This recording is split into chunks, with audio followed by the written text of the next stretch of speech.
देखो, ओवैसी लगभग 99% उल्टे ही बोलता है, लेकिन लगता है गायत्री मंत्र का धियो यो नः प्रचोदयात का असर ओवैसी पर भी हो गया है और वो भी तिरंगा लहरा रहा है। तिरंगा सबका है, हिंदुस्तान सबका है और इसलिए कम से कम 15 अगस्त 26 जनवरी पर, और मैं तो कहता हूं ये घर घर तिरंगा अभियान खाली 15 अगस्त और आजादी के अमृत महोत्सव पर एक दिन के लिए सिमट करके न रह जाए।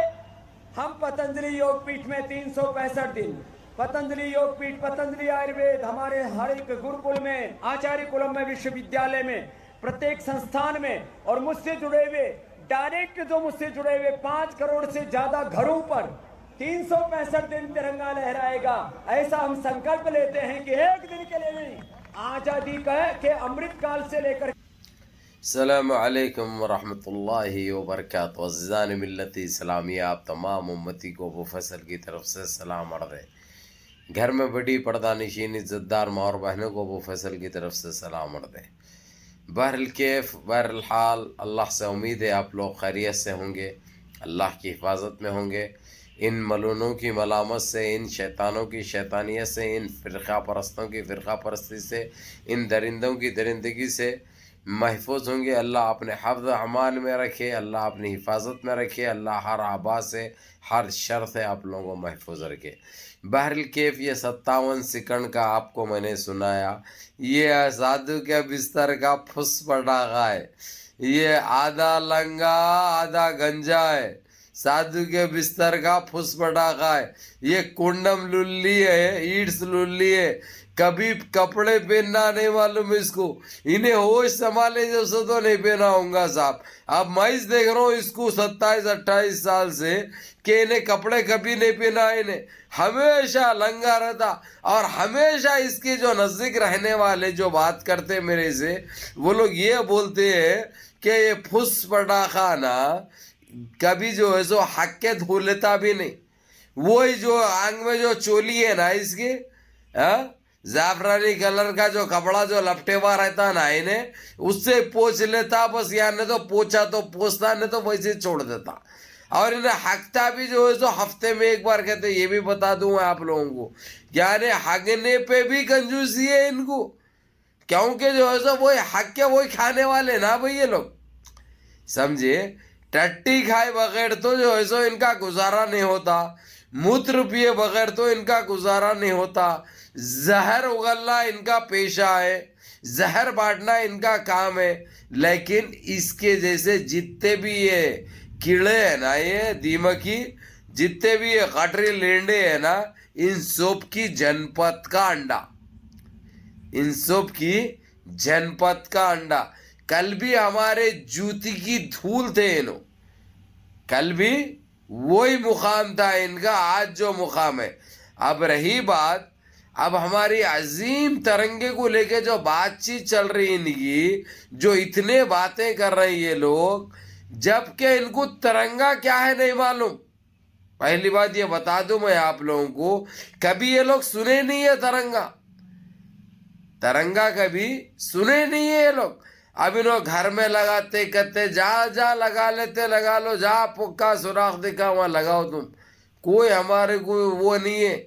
लेकिन हमारे देश का तिरंगा होना, दूसरा कौन सा भी कपड़ा, कौन सा भी मुलबट्टा, कौन सा भी वो नहीं मानते हम, हमारे देश का तिरंगा होना। और रही बात जो असदुद्दीन अवैसी साहब के लिए जो बोल रहा, अवैसी ये भी तिरंगे की बात कर रहा, अरे सुन रहे छिंदी चोर, वो एक कलमा पढ़ने वाले हैं, वो एक मुसलमान है, पहली बात। दूसरी चीज़, वो एक भारतीय है, वो एक इंडियन है, इंडियन मुस्लिम है, जो अपनी जान से ज़्यादा अपने देश से मोहब्बत करता है।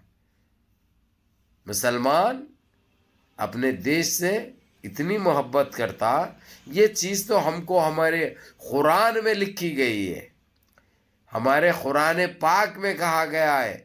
तो अरे सुन रे छिंदी चोर सुन, अरे आधे लंगे आधे गंजे, अरे साधु के बिस्तर के फुस पटाखे, अरे कुंडम लुल्ली, अरे ईट्स लुल्ली।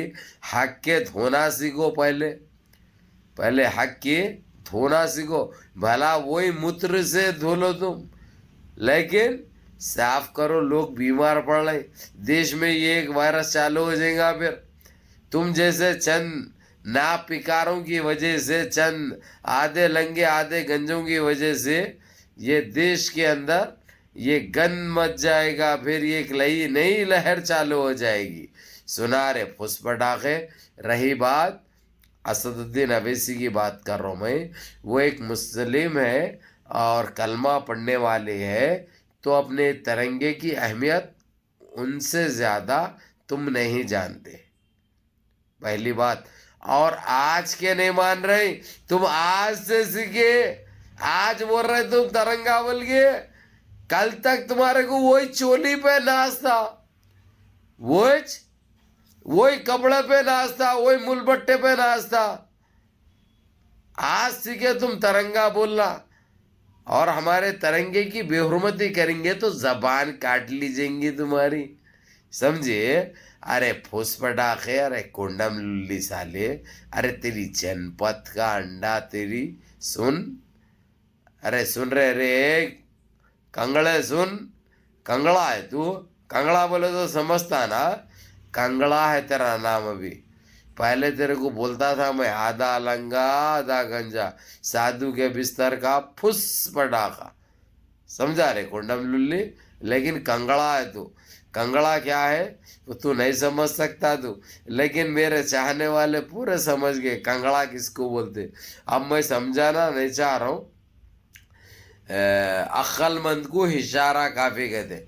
और सुन रहे, हम साल के 365 दिन होते, 365 दिन भी हमारे लिए वो तिरंगा अजीम है। हमारा देश हमारे लिए अजीम है, हमारा वतन अजीज़ हमारे लिए अजीज़ है। लेकिन तुम्हारा क्या है मेरे को नहीं मालूम, तुम्हारी कोई गारंटी नहीं है, क्योंकि तुम सही धक्के से नहीं निकले सोए। तुम्हारा बाप कौन है तुम बोल सकते, तुम नहीं बोल सकते, क्योंकि तुम्हारे बाप का ही तुमको पता नहीं है। तुम्हारी माता कौन है, कौन हगी तुम्हारे को बोल सकते तुम, हरगिज़ नहीं बोल सकते। कहाँ डाली, कब डाली, के कैसा डाली, वो तक नहीं मालूम।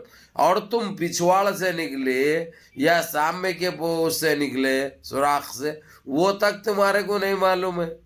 देखो, जब जब तुम गंद मचाएंगे नहीं तो ये अल्फाज रहते तुम्हारे को देने के लिए, क्योंकि वो नहीं आती मेरे को जबान। वो तू बोले वैसा कर, मैं समझा वैसा करता हूँ, तू चल वैसा कर, मैं भागे वैसा करता हूँ, नहीं। यहाँ पे खाली खब बोल के देना आता हमारे को, वो भी अंदर तक, समझा रे। अरे चिंदी चोर साले, अरे 2 टक्के के सुन क्या बोल रहा, अवैसी को क्या बोल रहा, तिरंगा अवैसी भी बोलना सीख गया कब से, हाँ। अरे तुम्हारी नस्ल अब की है, तुम्हारा वजूद, तुम्हारी पहचान अब की है, हाँ। हम तो तिरंगा जब से बोलते, जब हमारे ये अंग्रेज़ों को जो तुम्हारी जात के होते ना, उनको जब मार भगाए थे, हमारे देश को आज़ादी दिलाए थे उस अंग्रेज़ों से, जब से बोलते भी, मानते भी, पूछते भी और सलाम भी करते हमारे तिरंगा को, समझा।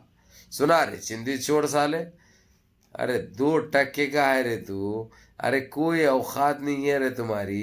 तुम जितना जहर बांटना है बांटो। अब नया इशू मिला तुम्हारे को, नया काम मिला, नया परमिट मिला, अब तुम्हारे को नया वर्क चालू करे तुम, हाथ के धो बदबू उठे हुई है, और वो मीडिया वालों को जमा कर लेके 200 रुपये दे देंगे। क्या बताना चाह रहा रे, अरे चिंदी चोर साले, किसको क्या दिखा रहा, वही मरे हुए जानवरों के हड्डियाँ पीस के जो लोगों को गुमराह करके जो दवा है पाउडर है ये है वो है बोल के बेच ले। हम कभी बोले तेरे को उस बारे में, हम आते नहीं रहे वो गंदगी में। अगर से हम अगर कीचड़ पे हो या गंद पे अगर से पत्थर डालेंगे तो वो छींटे हमारे ऊपर ही उछलते, इसलिए हम ये सोचते कि तुम्हारे को जितना हो सके नाक का नेट जैसा निकालते फेंकते ना, वैसा निकाल के फेंक दिए वे। तुम सिर्फ उतारे हुए हमारे लिए, हमारे उतारे हुए, हमारा उतारा है तुम, तुम्हारी कोई औकात नहीं है। और जो तुम बोलेंगे अगरचे तुम्हारे को ये अल्फाज में सुनना मिलता, ये अंदाज में सुनने को मिलता, और हम तुम्हारे बाप से या तुम्हारे बाप का खुद पता नहीं है कि तुम्हारा बाप कौन है, तुम्हारा बाप कौन है, कौन सा धक्का है ऐसा, कौन दिए कि घब बोल के तुम निकल गए। तुम जब से निकले परेशान कर रहे, कभी बुरखे पहन के जो है भाग जाते स्टेजों पर से कूद के जान बचाने के लिए, जबकि वो लोग जो है सिर्फ तुम्हारे को ले जाके तुम्हारी ताशपुशी करके ये डिक्लेयर करने वाले थे तुम्हारे ना तुम इधर के है ना उधर के, तुम बीच अदर के बोल के मालूम होने वाला था तुम ये है बोल के, ये डिक्लेयर होता था। लेकिन उससे तुम बचे, कब तक बचते? ये कि ना एक दिन तो तुम आते हाथ में आए बात से वो लोग उतार के सब देख लेते, देख लिए बात से तो मालूम हो जाएगा ना। जब तो सच्चाई सबके सामने आती ना, कितों से बोल के छुपाते तुम, कितों को बोल के गुमराह करते तुम, कितों को बोल के बेवकूफ बनाते तुम। अरे तेरी जनपद का अंडा तेरी, अरे आधे लंगे आधे गंजे, अरे साधु के बिस्तर के फुस पटाखे, अरे कंगड़ा मत कर, अगर जे करा तो फिर ये सुनना पड़ता। और अंदर तक देते अबू फजल कैसा देते मालूम है ना, घब बोल के देते। फिर वो तुम कुछ बर्दाश्त करना है, वो दर्द भी हुआ तो तुम्हारे कुछ सहना है, तकलीफ भी हुई तो तुम्हारे कुछ बर्दाश्त करना है। इसलिए मेरे अजीज़ दोस्तों, मेरे भाइयों, नमाज़ों की पाबंदी करो, मुनज़्ज़म रहो, मुत्तहिद रहो, अपनी सफ़ों में इत्तेहाद बरकरार रखो, नमाज़ों की पाबंदी करो, नमाज़ें मिस मत करो। देखो भाई, माँ बाप की खिदमत करो, बड़ों के अहकाम पे अमल करो, और अपने इस भाई को भी दुआओं में याद रखो। इतना तो कर सकते हैं अपने भाई के लिए। बहरहाल कैफ इजाज़त दीजिए। अस्सलामु अलैकुम वरहमतुल्लाहि वबरकातुहू।